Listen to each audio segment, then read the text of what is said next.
Programme time line सां गॾु आऊं आहियां असद मुमताज़। नाज़रीन, मुल्क में नवाज़ शरीफ़ ईंदो या हुनखे आणियो वेंदो, इन हवाले सां हिकु नओं बहस छिड़ी वियो आहे। नयूं दावाऊं जेके आहिनि उहे साम्हूं अची रहियूं आहिनि। अॼु प्राइम मिनिस्टर ऑफ पाकिस्तान जनाब इमरान ख़ान ने हिकिड़ी स्टेटमेंट ॾिनी आहे, जंहिंमें हुन चयो आहे त अगरि नवाज़ शरीफ़ खे ॾे आणण लाइ मूंखे बरतानिया वञिणो पियो त आउं वेंदुसि। ॿिए पासे शिबली फराज़ दावा कई आहे त 15 जनवरी ते नवाज़ शरीफ़ खे अवां पाकिस्तान जे जेल में ॾिसंदो। हिकु तरफ़ हुकूमती हल्का इन तरह जा दावा पिया कनि त ॿिए पासे अपोज़िशन ख़ासि करे नून लीग जी इहा दावा आहे त हीअ जेके हालतूं आहिनि उहे हाणे सिलेक्टर सां गॾु सिलेक्टेड जे लाइ बि ख़तरनाक आहिनि, ऐं जंहिं तरफ़ हालतूं वञनि पियूं जनवरी ताईं हुकूमत ई न रहंदी। हाणे छा नवाज़ शरीफ़ ॾेह अची वेंदो ऐं नवाज़ शरीफ़ जे ॾेह आयो त उहो जेल में हूंदो? इन तमामु तर मामले ते ओपिनियन वठंदासीं। ऐं हिन वक़्तु असांखे प्रोग्राम में जॉइन कयो आहे मुस्लिम लीग नून जे MNA डॉक्टर निसार चीमा साहब। डॉक्टर साहब, प्रोग्राम में खुश आमदीद। थैंक यू जी। अच्छा डॉक्टर साहब, ये बताइए कि पहले तो नून लीग की जानिब से ये स्टेटमेंट आती थी कि ये जो सिलेक्टेड हुकूमत है वो नाकाबिल कबूल है और इसकी जो सिलेक्शन है वो दुरुस्त नहीं है। अब तो सिलेक्टेड पे भी सवाल उठने शुरू हुए हैं। अब तो मरियम नवाज साहब की ये स्टेटमेंट कि अब जो माहौल है वो सिलेक्टर और सिलेक्टेड दोनों के लिए जो है वो बेहतर नहीं है, क्या कहेंगे आप? देखिए, मेरा ख्याल ये है कि पिछले 2 साल में इस नालायक हुकूमत ने जिस तरह आवाम के साथ जुल्म किया है, जिस तरह ये कि महंगाई का तूफान रुकने में नहीं आ रहा, आवाम का जीना इन्होंने मुश्किल कर दिया है। एक आम आदमी छोड़े, एक मिडिल क्लास आदमी जो है, सफेद पोश आदमी, उसके लिए घर का खर्चा चलाना मुमकिन नहीं रहा। अब तो ये है कि यही वजह है कि PDM की तारीख में लोग दिलो जान के साथ, पूरे जोशो खरोश के साथ शामिल हो रहे हैं, और वो ये है कि हुकूमत को मजीद बर्दाश्त करने के लिए तैयार नहीं है, जो खुद आई नहीं लाई गई है, बड़ी कमजोर सी बैसाखियों के सहारे खड़ी है। तो मेरा ख्याल ये है कि उसको लाने वाले जो है, चूंकि ज़ाहिर है उनका भी इसी कौम से ताल्लुक है, कौम के जज्बात से वो बिल्कुल ला ताल्लुक तो नहीं रह सकते। उनको पता ही है कि कौम क्या सोच रही है, कौम के जज्बात क्या है, कौम की दुआएं क्या है। पूरी कौम की दुआ है पूरी, और उनकी ये बिल्कुल दुआ जो है हर शख्स की जुबान पर है कि या अल्लाह इस अज़ाब से निजात दिला जो PTA हुकूमत की शक्ल में हम पे मुसल्लत कर दी गई है। अच्छा, तो पहले ये डिमांड की जाती थी कि ये जो सिलेक्टेड हुकूमत है वो नाकाबिल मंजूर है, तो अब आप क्या कहना चाहते हैं कि अब सिलेक्टेड और सिलेक्टर दोनों नाकाबिल कबूल हैं? नहीं, देखें, तो यानी मैं फिर ये कहूँगा कि देखें, कोई यहाँ इदारे की बात नहीं है, किसी इदारे की, मुख्तदर इदारे की बात नहीं है, चंद किरदारों की बात होती है जिनको ये है कि लोग जो है अपने छोटे छोटे ज़ाती मफादात के लिए उनको सियासत में घसीटते हैं और पूरे इदारे की बदनामी का बायस बनते हैं। मैं समझता हूँ कि ये मामला के इदारे के साथ कोई है कि कोई टकराव वाली बात नहीं है। इदारा तो हमारा बहुत जो है, हमारा मोहतरम मुकद्दस और महबूब इदारा है, तो हमको इससे मोहब्बत है। लेकिन जिस तरह मैंने कई बार गुजारिश की, इस मोहब्बत का तकाजा ये है कि इस महबूब और मोहतरम इदारे को, इसको हर कीमत पे बरकरार रखा जाए। इसकी गैर जानबदारी पे किसी कीमत पे हरफ नहीं आना चाहिए। ठीक है। अच्छा डॉक्टर निसार चीमा साहब, आज शिबली फराज ने बड़ा दावा किया है कि 15 जनवरी तक मियाँ नवाज शरीफ जो होंगे वो पाकिस्तान के जेलों में होंगे। तो ये बताइए कि मियाँ साहब अब गए थे लंदन इलाज के लिए, अब उनका इलाज नहीं हो रहा तो क्या वो वापस आएंगे, या फिर ये जो हुकूमती दावे हो रहे हैं इसमें कितनी सच्चाई है, आप क्या कहेंगे इसमें? देखिए, मियाँ नवाज शरीफ साहब जब आए गए तो याद है कि वो एक सरकारी मेडिकल बोर्ड था जिसकी मुतफिका रिकमेंडेशन पे, सिफारिश पे उनको बाहर जाने की इजाज़त मिली और अदालत में इजाज़त दी। और जब यह है कि उनको गारंटी दी उनके छोटे भाई मियाँ शहबाज शरीफ साहब ने, तो उस गारंटी में ये तहरीर किया गया, ये लिखा गया कि जब उनके वहाँ पे मुआलिज जो है इंग्लैंड में, वो उनको सफ़र की इजाज़त देंगे तो वो वापस आ जाएंगे। अब ये जब भी ये है कि उनके मुआलिजीन उनको इजाज़त देंगे तो वो बिल्कुल वापस आएंगे जी। वो तो ये कि लम्हे के लिए भी बाहर ही बैठना चाहते, जो ही उनको इजाज़त मिलेगी वो वापस आएंगे। अल्लाह ताला उन्हें जल्दी सेहतयाब करे और जल्दी वो सफ़र के काबिल हो और जल्दी वो वापस आके मुल्क और कौम की क़यादत करे। सरकारी जो हल्के हैं, हुकूमती जो हल्के हैं, चीमा साहब वो कह रहे हैं कि नवाज शरीफ का वहाँ कोई इलाज नहीं हो रहा, वो फ़कत वहाँ पे जो है अपने दीगर कामों में मसरूफ़ हैं, वो वहाँ जो है अयाशी वाली ज़िंदगी गुजार रहे हैं। तो आप बताइए कि नवाज शरीफ का इलाज हो रहा है, अगर हो रहा है तो कहाँ हो रहा है, किस सूरत में हो रहा है, ज़रा हमें आगाह कीजिएगा। ये फरमाएं कि हर जो है हर मरीज जो है उसका इलाज जो उसके लिए अस्पताल में दाखिला जरूरी नहीं होता। मैं तो खुद डॉक्टर हूँ। जी जी बेशुमार ऐसी बीमारियां हैं जिसमें ये है कि उनको मेडिसिन दी जाती हैं और उनको ये वक्तन फक्तन उनका चेकअप होता रहता है, लेकिन ये कि क्या हर मरीज का ये है कि उसको अस्पताल में दाखिल करना जरूरी है? ऐसी बात तो नहीं है। और ये है कि ये कैसी इनकी संगदिली है और गैर इंसानी रवैये हैं जो मियां नवाज शरीफ के खानदान के मामले में हम देखते हैं हुकूमत के। आपको याद है जब मियां नवाज शरीफ की अहलिया मोहतरमा बेगम कुलसूम नवाज जिससे मर्द पे थी तो उस वक्त भी ये उनकी बीमारी का मजाक उड़ाया करते थे जी। अब यह है कि बाहर वो निकले हैं, डॉक्टर जाहिर है मरीज से अक्सर कहते हैं कई बीमारियों में कि आप बाहर निकल के जरा चल कदमी करें, घूमे फिरे। अब वो बाहर कहीं निकल के घूमे, सड़क पे चलते हुए नजर आ जाए, इनको तकलीफ होती है। बाहर चलते हुए वो किसी रेस्टोरेंट में बैठ के चाय का एक कप पी लें, इनको बड़ी तकलीफ होती है, पेट में मरोड़ उठती है। असल बात यह है कि ये इनकी तंग नजरी है, कमदर्शी है, गैर इंसानी रवैये हैं जिनके मुजाहरे हम देख रहे हैं। अच्छा, डॉक्टर निसार चीमा साहब आप हमारे साथ ही रहिए। इस वक्त हमें ज्वाइन किया है मुल्क के नामवर तज निगार और मुमताज़ कॉलमिस्ट जनाब मियाँ ताहिर साहब ने। मियाँ ताहिर साहब, प्रोग्राम में आपको खुशामदीद। ये बताइए कि आज जो शिबली फराज साहब ने एक बड़ी दावा की है कि 15 जनवरी तक आप मियाँ नवाज शरीफ को पाकिस्तान के जेलों में देखेंगे, इस दावा को आप कैसे देख रहे हैं? शिबली फराज का दावा, मैं आपको एक बात बताऊं, वो तो अब पुराना हो गया। अभी तो वज़ीर आज़म साहब एक टीवी चैनल पे बैठे उससे भी आगे जा रहे हैं और वो उन्होंने तमाम, देखें मैं एक सहाफ़ी हूँ, मैं कोई पार्टी तो नहीं हूँ, लेकिन ये कि किसी के बारे में गुफ्तगू करते हुए इखलाकियात की हद पार करने पे जाहिर है कि मैं भी कहूँगा कि ये गलत है। अब वो नवाज शरीफ के लिए जो लफ्ज़ उन्होंने इस्तेमाल किया वहाँ बैठे हुए कि मैं वो ये हैं वो हैं और मैं उनको लेके आऊँगा, मुझे बेशक बरतानिया जाना पड़े, मुझे बोरिस जॉनसन से मिलना पड़े। जी जी। असल में इसमें आज फिर आपके प्रोग्राम में ही खबर दे रहा हूँ, असल में इसके पीछे ये मूव है, ये जो बड़के मार रहे हैं इन दिनों तसलसल के साथ 2-3 दिनों से कि हम नवाज शरीफ को लेके आएंगे। इनको रिपोर्ट ये मिली हुई है जो कि सही है। अच्छा। वो ये है कि मियां मोहम्मद नवाज शरीफ खुद आ रहे हैं पाकिस्तान। अच्छा। और वो दिसंबर में मोस्ट प्रोबेबली दिसंबर के एंड में पाकिस्तान में होंगे, हो सकता है दिसंबर के मिड में आ जाएं। अच्छा। लेकिन वो खुद पाकिस्तान आ रहे हैं इसलिए कि वो ये समझते हैं कि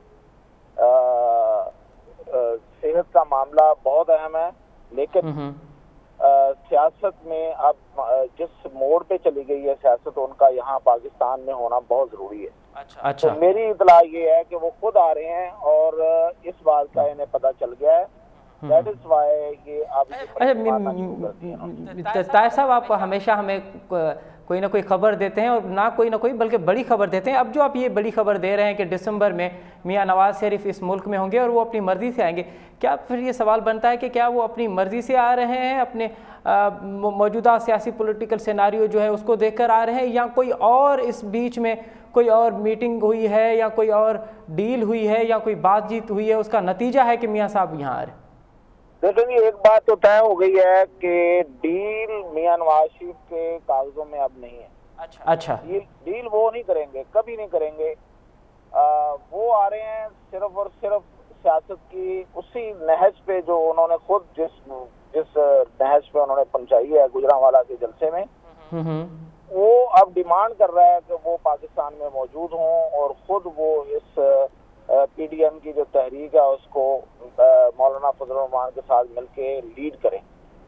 तो अब गवर्नमेंट उसको इस तरह से पेंट करेगी कि देखें जी हम एफर्ट कर रहे थे, हमने जोर लगाया और ये मजबूर हो गए, इसलिए आए हैं। ये इसलिए ये असल में मैंने आपको बताया ना कि ये प्रीएम्प्ट कर रहे हैं, ये इनकी प्रीएम्प्टिव मूव है कि हम पहले से एक माहौल बना लें और जो वो खुद अपनी मर्जी से आ रहे हैं तो उसको हम ये रंग दे सकें कि देखें भी हमारा प्रेशर था जिसकी वजह से वो आ रहे हैं। बेसिकली ये उनकी अपनी है, जाहिर है उनकी अपनी एक ये सीक्रेट मूव थी, उन्होंने ये डिसीजन लिया हुआ था, वो इसको इतनी जल्दी अनाउंस नहीं करना चाह रहे थे, लेकिन इन्हें कहीं ना कहीं से बिनत पड़ गई है। अच्छा। उस बिनत पे ये लगे हुए हैं अब इस वक्त ये बड़के मारने के हम लेके आएंगे। अदरवाइज जो लोग बरतानिया बरतानिया और पाकिस्तान और फिर मियां नवाज शरीफ और उनके जो रिलेशंस हैं या जो सूरत हाल है वहाँ पे लीगली उससे जो वाकिफ है उन सबको पता है कि मियां नवाज शरीफ को वतन वापस उनकी मर्जी के बगैर वहाँ से नहीं लाया जा सकता। अगर वो ना आना चाहें तो ये नहीं ला सकते। अच्छा, डॉक्टर निसार चीमा साहब, आप नून लीग के ना सिर्फ MNA हैं बल्कि आप वहाँ पे जो पॉलिसी मेकिंग होती है आपका किरदार उसमें भी है, तो क्या नून लीग के हल्के भी इस बात की तस्दीक, उनको भी कोई इतला है, उनसे भी कोई मियाँ साहब ने कोई सलाह मशवरा किया है या उनको बताया कि वो दिसंबर में यहाँ आ रहे हैं? क्योंकि मियाँ ताहिर साहब ने तो हमें बड़ी खबर दे रहे हैं कि दिसंबर में मियाँ साहब खुद पाकिस्तान में होंगे। मैंने गुजारिश की कि उनकी इजाजत दी, उनके डॉक्टर ने इजाजत दी, वो फौरी तौर पर वापस आएंगे। अच्छा, आप जी आप कह रहे हैं कि उन जी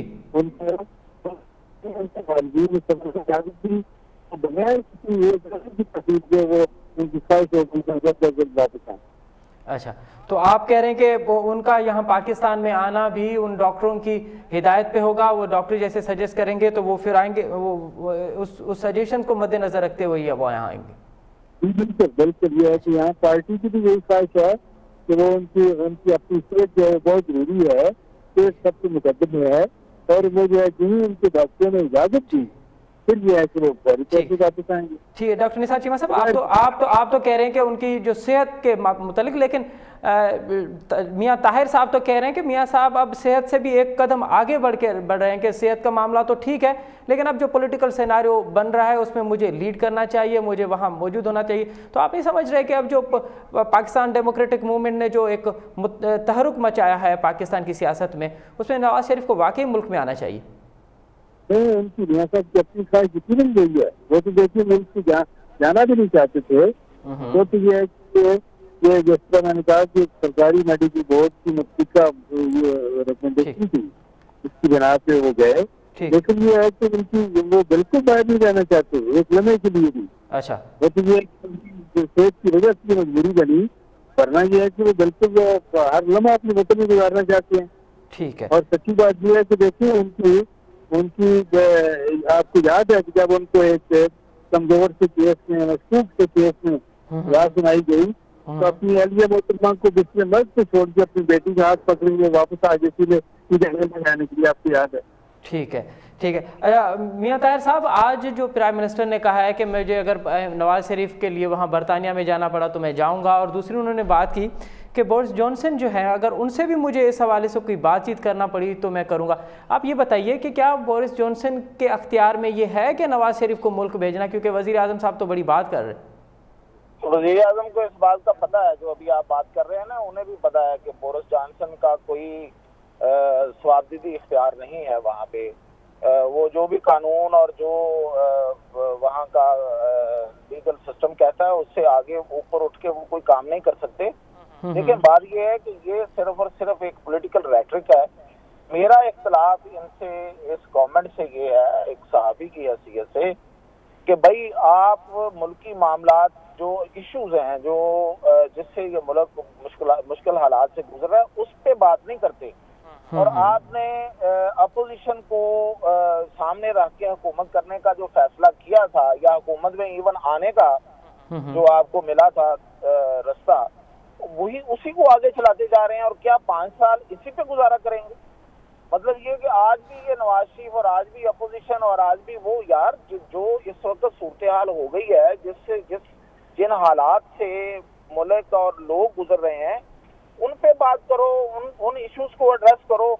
उस पे अपोजिशन अगर कुछ गलत कहती है तो जरूर उनको आड़े हाथों लो, बिल्कुल उनसे आप मुकाबला करें, आपका ये राइट है। लेकिन लोगों के मसाइल और जो मुल्क जिन मामलात से, जिन हालात से और जिन नाजुक सूरत हाल, मैं नहीं समझता कि इतनी नाजुक सूरत हाल कभी 71 के बाद पाकिस्तान में आई हो कि जितनी इस वक्त है, कि सूबे एक दूसरे, सूबा और वफाक एक दूसरे के खिलाफ खड़े हुए हैं। महंगाई और जो मुआशी सूरत हाल है वो इतनी दगरगू है कि शायद मुल्क का चलना आगे नजर नहीं आ रहा। तो आप इन सारे मामलात को छोड़ छाड़ के आप अपोजिशन के पीछे पड़ के आप ये समझते हैं कि इस रेटरिक के जरिए आप हुकूमत कर लेंगे, तो ऐसा नहीं है। पब्लिक को अब आपकी बातों से कोई दिलचस्पी नहीं है। 4 लोग बैठे हुए उनके जो मुद्दा है वो सुन रहे होंगे, लेकिन मेरा नहीं ख्याल कि आवाम को अब कोई दिलचस्पी है कि आप नवाज शरीफ को ला रहे हैं या नहीं ला रहे हैं। वो ये कह रहे हैं कि भाई आप कीमतें नीचे ला रहे हैं कि नहीं ला रहे, ये बताएं। ठीक है। अच्छा मियां साहब, हमने देखा ताहिर साहब, हमने देखा कि जब मियां नवाज शरीफ मुल्क से बाहर थे तो इसी हुकूमत ने उनका नाम ECL में डाला था। एक बंदा मुल्क से बाहर है और उसका आप नाम ECL में डाल रहे हैं, और अब मियां शहबाज शरीफ जेल में है तो उनका नाम भी ECL में डाला जा रहा है। इस सोच को आप कैसे देख रहे हैं कि बंदा बाहर है फिर भी ECL में नाम, बंदा जेल में है फिर भी ECL में नाम? ये टैक्टिक्स क्या, किस मतलब आप क्या समझते हैं कि ये का pressure as a pressure tool के तौर पे ये किया जा रहा है या इसके पीछे कोई और राज भी है? देखिए, इनको पता है इनकी हुकूमत इनको जो मिली है, जिस तरीके से इन्होंने सियासत की है, उसका राज ये था कि इन्होंने बढ़ चढ़ के हर चीज को बोला और उस बोले हुए को मतलब पूरी मुल्क पे, पूरी कौम पे मुसल्लत कराया गया। अब उनको ये ख्याल है उनका कि यही एक तरीका है कि आप हुकूमत में इसी तरीके से, चूंकि हम आए हैं तो इसी तरीके से हम हुकूमत करेंगे, तो लोगों को ये बताएंगे हम ये कर रहे हैं, वो कर रहे हैं, हमने उनको रगड़ा दे दिया। और भाई लोग इतने बेवकूफ नहीं है जितने आपने पहले बना लिए थे। इसलिए कि पहले लोगों को ये था कि शायद ये कुछ करके दिखाएंगे, अब लोगों को पता चल गया ये कुछ कर ही नहीं सकते। तो अब वो कैसे इनकी बातें सुनेंगे कि नवाज शरीफ को ECL में डालें या ना डालें? अब उनको मतलब ये कि अब तो लोग मजाक उड़ाते हैं कि ये क्या कर रहे हैं और परेशानी के आलम में मजाक उड़ाते हैं। या तो ये है कि आप लोगों को कुछ दिया होता, फिर आप इस तरह की हरकतें नहीं करते तो लोग कहते हैं कि चलो यार ये सियासत खेल रहे हैं, खेलते रहे। ठीक है, बहुत आपने दिया कुछ नहीं है रोटियों के सिवा। ठीक है, बहुत शुक्रिया मियां ताहिर साहब और डॉक्टर निसार चीमा साहब, आप दोनों मौजूद शख्सियात ने हमें वक्त दिया। नाज़रीन, नाले और तर्ज़ निगार ऐं सीनियर सहाफ़ी मियां ताहिर जूं ॻाल्हियूं ॿुधियूं। उन्हनि जो इहो चवणु आहे त डिसंबर जे आख़िर में नवाज़ शरीफ जेको आहे फ़ैसिलो कयो आहे त उहो मुल्क में हूंदो, छाकाणि त जेको पॉलिटिकल सिनेरियो ठहे थो पियो उन खां हाणे उन फ़ैसिलो कयो आहे त उन खां ॿाहिरि हू नथो रही सघे। हिते वठूं था नंढी साई, ऐं साई खां पोइ वरी प्रोग्राम में ॿीहर हाज़िर थींदासीं। नज़री प्रोग्राम एक दफ़ो ॿीहर अव्हांखे भली कार। सिंध जे ॿेटनि ते वफ़ाक़ पारां शहर अॾण वारे फ़ैसिले जे ख़िलाफ़ु अॼु सिंध हाई कोर्ट में ॿुधणी थी आहे। ॿुधणी खां पोइ अटॉर्नी जनरल ख़ालिद जावेद मीडिया सां ॻाल्हाईंदे चयो आहे त असां सिंध जा तमामु जेके ख़दशा आहिनि उहे दूरि कंदासीं, सिंध हुकूमत सां राब्ते में आहियूं, सिंध हुकूमत जूं जेके बि तजवीज़ूं हूंदियूं उहे तरमीम तौरु अथॉरिटी में शामिलु कयूं वेंदियूं। उनजो इहो बि चवणो त को बि कानून खां मथे क़दम न कयो वेंदो। ॿिए पासे सेनेट में गुज़िरियल 3 ॾींहंनि खां साॻे मौज़ू ते बहस पियो थिए। अॼु रज़ा रबानी जेको सेनेटर आहे पीपल्स पार्टी जो, हुन सवाल उथारिया आहिनि त आख़िर छो ऑर्डिनेंस खे आणण में देरि कई पई वञे, ऐं अगरि ऑर्डिनेंस खे आणण खे देरि कई पई वञे त उनजा कानूनी पासा कहिड़ा हूंदा, सेनेट में छा थो थिए, इन ते मालूम कंदासीं। हिन वक़्तु असांखे जॉइन कयो आहे टाइम न्यूज़ जे senior reporter MB Soomro. MB Soomro भाउ, प्रोग्राम में भली कार इहो ॿुधाइजो त गुज़िरियल 2 ॾींहंनि खां सेनेट में सिंध जे ॿेटनि जे हवाले सां कहिड़ी गुफ़्तगू थी आहे, सेनेटरनि उते कहिड़ो मौक़िफ़ रखियो आहे, ख़ासि करे के सिंध जा सेनेटर आहिनि उन्हनि जो ॿेटनि मुतलिक़ छा मौक़िफ़ रहियो आहे? जी, हाणे हिन जेके ॿेटनि बाबति जेको ऑर्डिनेंस जारी थियो आहे उन ते न रुॻो सिंध जे मेंबरनि जो, पर बलोचिस्तान ऐं खैबर पख्तूनख्वा जा जेके JUI जा मेंबर आहिनि ऐं जमायत इस्लामी आहे उहे सभु हिकु आहिनि ऐं उहे सभु इन ऑर्डिनेंस खे गैर आइनी करार ॾेई रहिया आहिनि ऐं चवनि था इहो ऑर्डिनेंस नामंज़ूर आहे। सेनेट में जेको मुसलसिल 3 ॾींहंनि खां पीपुल्स पार्टी जा मेंबर, बलोचिस्तान जा मेंबर ऐं नून लीग जा मेंबर, छो त नून लीग जा अक्सर मेंबर पंजाब सां तालुक़ रखंदड़ आहिनि सेनेट में, त उहे नून लीग जा अपोजिशन में जेके बि पार्टियूं आहिनि उहे सभु मुसलसिल इहो एहतजाज करे रहिया आहिनि ऑर्डिनेंस जे ख़िलाफ़, हिन ऑर्डिनेंस खे वापसि वरितो वञे। ऐं ॿियो जेको एहतजाज कयो पियो वञे उहो आइनी सूबनि जे हक़ जे हवाले सां कयो पियो वञे। उहो आइनी हक़ इहो आहे त हींअर आइन तहत को बि जेको ऑर्डिनेंस जारी थिए थो उहो ऐवान में जॾहिं पेश थिए थो त सेनेट या क़ौमी असेंबली खे ॿिन्ही ऐवाननि खे इहो अख़्तियार आहे त ॿिन्ही ऐवाननि में मेंबर कंहिं बि ऑर्डिनेंस खे रद्द करण जे ख़िलाफ़ करारदाद पेश कनि, ऐं अगरि उहो ऐवान अक्सरियत राय सां सेनेट या क़ौमी असेंबली करारदाद मंज़ूर करे थी त पोइ उहो ऑर्डिनेंस उन वक़्तु ई रद्द तसवुरु थींदो। हाणे ही ऑर्डिनेंस जारी थियो आहे 31 ऑगस्ट ते, उनखे गज़ेट पाकिस्तान में 2 सेप्टेम्बर ते शाया कयो वियो आहे, पर हिन वक़्त ताईं न सेनेट में पेश थियो आहे न क़ौमी असेंबली में पेश थियो आहे। हाणे आऊं तव्हांखे ॿुधायां त क़ौमी असेंबली जे स्पीकर मुख़्तलिफ़ स्पीकरनि जी रूलिंग मौजूदु आहे। सेनेट जे चेयरमैन अॻूणे चेयरमैन रज़ा रब्बानी खां वठी मुख़्तलिफ़ चेयरमैननि जी इहा रूलिंग मौजूदु आहे त जीअं ऑर्डिनेंस जारी थिए थो उन खां पोइ जीअं क़ौमी असेंबली जो इजलास शुरू थिए थो या सेनेट जो इजलास थिए थो त फौरी तौर ते उहो ऑर्डिनेंस ॿिन्ही ऐवाननि में पेश करणो आहे। अगरि 10 ॾींहंनि जे अंदरि ऑर्डिनेंस पेश नथो थिए त पोइ हर ॾींहं जी वज़ाहत करणी आहे वफ़ाक़ी हुकूमत खे। पर हिते मामिलो इहो आहे त 2 सेप्टेम्बर ते गज़ेट थी वियो आहे ऑर्डिनेंस, हिकु त लिकायो वियो पर उहो हाणे पार्लियामेंट में बि पेश न पियो कयो वञे। पार्लियामेंट में पेश न करण सां वफ़ाक़ी हुकूमत सिंध, बलोचिस्तान ऐं ॿियनि सूबनि जी हक़ तलफ़ी करे थी। इहो इन्हनि सूबनि खे आइनी हक़ आहे त उन ऑर्डिनेंस खे रद्द करण जे लाइ करारदाद पेश करे ऐं उहा मंज़ूर कराए छॾनि। मां तव्हांखे ॿुधायां त सेनेट में पीपुल्स पार्टी अलॻि करारदाद जमा कराई आहे, जमायत इस्लामी अलॻि जमा कराई आहे ऐं BNP मेंगल अलॻि जमा कराई आहे। पर उन ते वोटिंग इन करे नथी थी सघे छो त ऑर्डिनेंस ऐवान में पेश ई न थियो आहे। एमबी हिते असां नाज़रीन खे इहो ॿुधाइजो त आख़िर छो हुकूमत लवाए पई त ऑर्डिनेंस पेश करण लाइ? छा उहो सम्झे थी त सेनेट में उनजी पोजीशन कमज़ोर आहे ऐं जीअं ई ऑर्डिनेंस ईंदो त उहो उनजी मुखालफ़त में हलियो वेंदो ऐं हिन वक़्त ताईं जेको उन्हनि सिनारियो ठाहियो आहे, अथॉरिटी ठाही आहे, उहो सभु जो सभु ख़तमु थी वेंदो?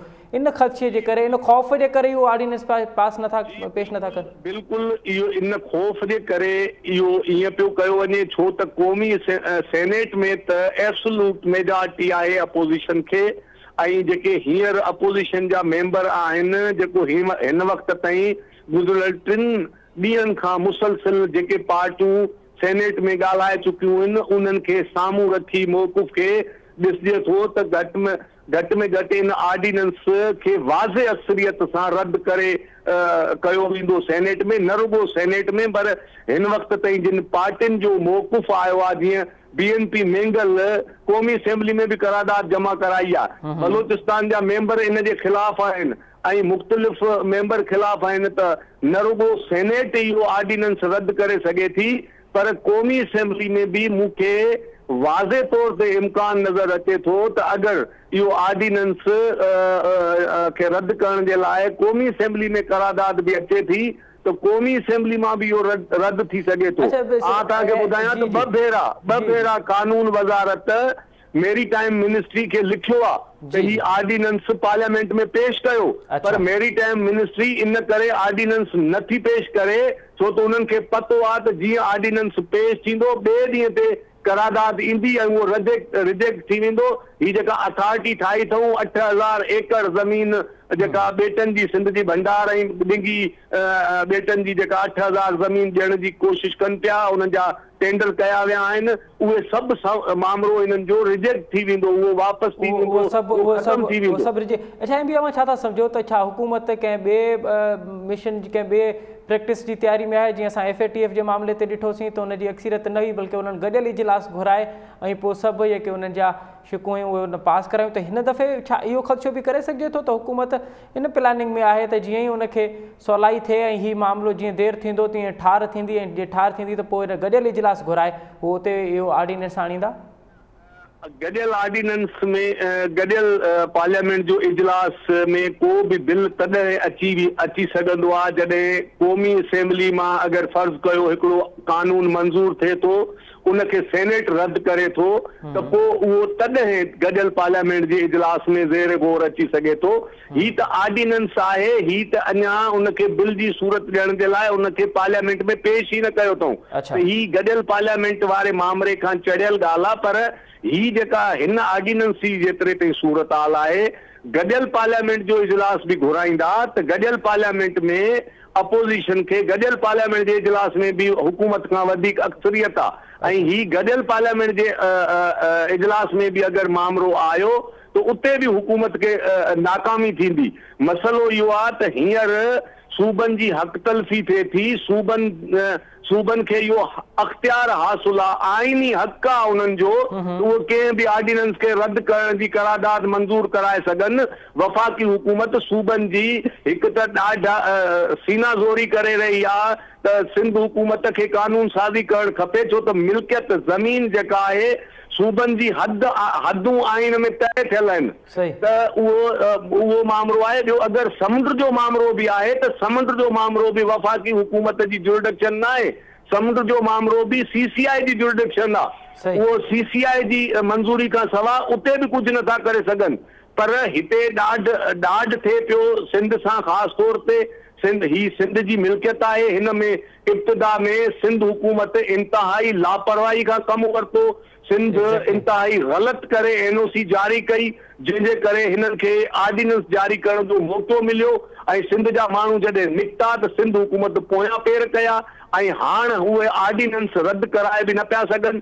हाणे माण्हू सॼी सिंध जा सरापा एहतजाज आहिनि, वफ़ाक़ी हुकूमत ॿुधण जे लाइ तयारु न आहे। काल्ह अञा वज़ीर आज़म इन ते इजलास कयो आहे, उनमें आइलैंड अथॉरिटी जे चेयरमैन उनखे ब्रीफिंग ॾिनी आहे त मनसूबनि ते पेशरफ़्त छा थी थिए ऐं एनवायरमेंट जी स्टडी जे लाइ तयारियूं थियूं थियनि, मुहाणनि खे जे लाइ त स्कीमूं थियनि थियूं। सूबो राज़ी आहे कोन, जिन जी मिल्कियत आहे, वफ़ाक़ी हुकूमत पंहिंजो पाण उन ते मनसूबा शुरू करे थी पई। ईअं वफ़ाक़ ऐं सूबनि में अञा टकराव वधंदो, इहे हालतूं सुठियूं बहितर न आहिनि। ठीक है, इन हवाले से अगर ये मामलो हल नथो थे तो सिंध ऐं वफ़ाक़ के विच में को तकरार अञा वधीक शिदत अख्तियार कंदो। वॾी महिरबानी MB सुमरो साहब, अवां असांखे न सिर्फ़ सेनेट में को कुछ वहे वापरे पियो ॿेटनि जे हवाले सां उनखां आगाह कयो, बल्कि अवां मुकम्मल तर्जो पिणु कयो त आख़िर हुकूमत छो इन मामले ते डिले पई करे। हिते वठो था नंढी साई, ऐं साई खां पोइ प्रोग्राम में ॿीहर हाज़िर थींदासीं। नज़री प्रोग्राम में हिकु दफ़ो ॿीहर अव्हांखे भली कार। गुज़िरियल ॾींहुं खैरपुर जे इलाइक़े पीर ॻोठ में पुलिस हिकु वॾी कार्रवाई कई आहे, वॾो ऑपरेशन कयो आहे ऐं 6 धाड़ेलनि खे मारियो आहे। इहे 6 धाड़ेलनि में 2 धाड़ेल रहा, जिते हिन ते सरकारी इनाम पिणु रखियल हुयो। हाणे एॾो वॾो ऑपरेशन थियो आहे। ॿिए पासे असां ॾिसूं था पिया त पुलिस जो को बि अहलकार ज़ख़्मी न आहे थियो, इन ताईं उन्हनि खे नंढी रहंड बि न आहे, बल्कि 6 के धाड़ेलनि उहे मारिजी विया आहिनि। हिकिड़ो वॾो ऑपरेशन थियो आहे। इन ऑपरेशन जेको आहे केतिरनि ई सवालनि खे जनमु ॾिनो आहे। उहे सवाल कहिड़ा आहिनि, उहे सवाल असां इन प्रोग्राम जे हिन सेगमेंट में रखंदासीं ऐं उन जा जवाब ॻोल्हींदासीं। हिन वक़्तु असांखे प्रोग्राम में जॉइन कयो आहे टाइम न्यूज़ जे रिपोर्टर निसार खोखर साहब। निसार खोखर साहब, प्रोग्राम में भली कार इहो ॿुधाइजो त हीअ को ऑपरेशन थियो आहे, इन हिकु पासे त असांखे इहे ख़बरूं पियूं अचनि, इहो को ॾिठोसीं पिए त हिकिड़ो वॾो ऑपरेशन हो, 2 ज़िलनि जी पुलिस उन में शामिल हुई। ॿिए पासे असां ॾिसूं था पिया पुलिस जो को बि अहलकार ज़ख़्मी त छा, उनखे नंढी रहंड बि न आई।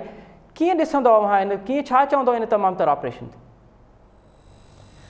ॾिसो असद, ॻाल्हि इहा आहे की पहिरीं ॻाल्हि जेका तमामु सुठी ॻाल्हि आहे उहा इहा आहे त धाड़ेल हुआ, क्रिमिनल्स हुआ, उन्हनि जी गैंग जेकॾहिं ख़तमु थिए थी त इहा सुठी ॻाल्हि आहे। ठीकु आहे, दैट्स फाइन, एसि ताईं त असां ठीकु आहे। पर ॻाल्हि इहा आहे की उहा कहिड़ियुनि हालतुनि में ऑपरेशन थियो आहे, यानी ऑपरेशन इन्हनि हालतुनि में जो थियो आहे त उनजे करे कचे जा माण्हू हुजनि या पके जा माण्हू जेके बि उन सां लॻा पियल आहिनि, उन्हनि वटि केतिरा ई सवाल आहिनि। कल्ह खां वठी आउं खैरपुर ऐं लाड़काणे जे कचे में रहंदड़ केतिरनि ई माण्हुनि खां राब्ते में आहियां, जिन इहो ॿुधायो आहे त इहो सवाल ई पैदा न आहे जो 10-20 साल कंहिंजो जेको क्रिमिनल रिकॉर्ड हुजे, कैरियर त उनखे नथा चई सघूं, पर क्रिमिनल रिकॉर्ड वारो माण्हू जंहिं वटि एॾा ख़तरनाक वेपन हुजनि जो एंटी एयरक्राफ्ट गन हुजे, यानी हू जहाज़ किराए सघे थो, जहाज़ किराए सघे थो, पर उहो कंहिं पुलिस वारे खे नथो किराए सघे।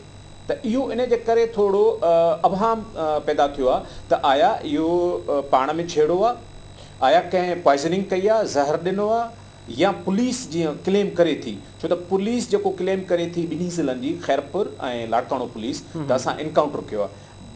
पर उते जेके ग्राउंड रियलिटीज़ आहिनि या शाहिदियूं मिलियूं आहिनि या वीडियो ॾिठी थी वञे, उन में इहो आहे त धाड़ियल मोल हालत में पियो आहे, उन जे मथां उन्हनि रॉकेट लॉन्चर रखी छॾियो आहे।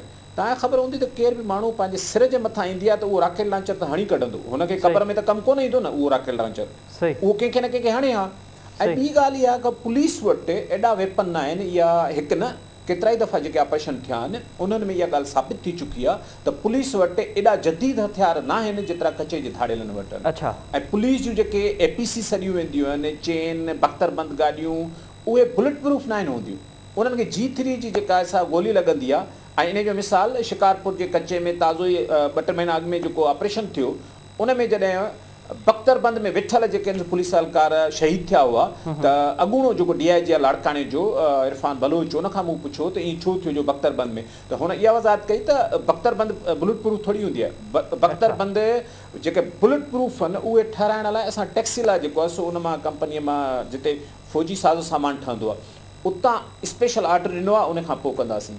ऐं ॿी ॻाल्हि तव्हांखे ॿुधाईंदो हलां त इहे जेके धाड़ियल आहिनि रोज़ जो रूटीन आहे उत्तर सिंध में त मुनीर मिसराणी वीडियो पे जारी कंदो आहे ऐं धाड़ियल जेको आहे ऐं तेगाणी जेके धाड़ियल आहिनि उहे पिया वीडियो जारी कंदा आहिनि। बिल्कुलु। अच्छा निसार साहब इन जे करे इहे हथियार जेके आहिनि उहे क़तब छो न आया इहो हिकिड़ो वॾो सुवालु आहे। ठीकु आहे निसार साहब इहो ॿुधाइजो त ख़ैरपुर पुलिस अलॻि दावा पई करे त इहो ऑपरेशन असां कामयाबु बणायोसीं, लाड़काणो पुलिस अलॻि दावा पई करे त इहो असांजे करे कामयाबु थियो, अगरि माजरो छा आहे पुलिस जे विच में इहो छा पियो हले?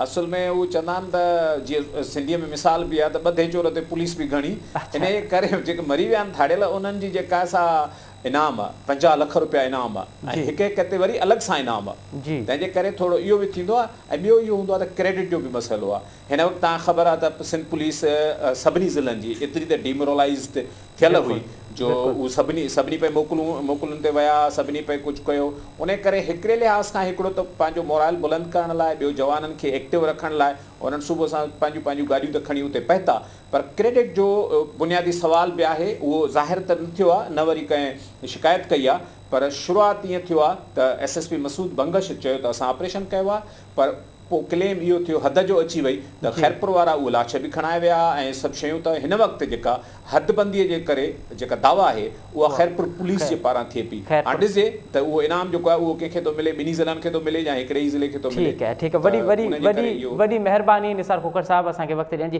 नाज़रीन अवां नाले वारे सीनियर सहाफ़ी निसार खोखर साहिब जो तजुर्बो ॿुधो ऐं उनखे ख़बरूं ॾिनियूं आहिनि त हिन वक़्तु ताईं जेको ऑपरेशन त थियो आहे बल्कि उन केतिरा ई सवाल ॾिना, सवालनि खे जनमु ॾिनो आहे। हिकिड़ो सवाल इहो बि आहे त एॾा जदीद हथियार हुजण जे बावजूदि आख़िर ॿिए पासे खां रिएक्शन छो न आयो? इन बाबति जीअं वधीक तजिया थींदा, वधीक ख़बरूं थींदियूं, असां इन ते वधीक प्रोग्राम कंदासूं ऐं अव्हांखे इन ऑपरेशन जी जेके हक़ीक़तूं आहिनि उन खां बि आगाह रखंदासूं। हिते प्रोग्राम जे वक़्तु पंहिंजी पुॼाणी ते पहुचे थो, मूंखे ॾींदा इजाज़त, अला वाही।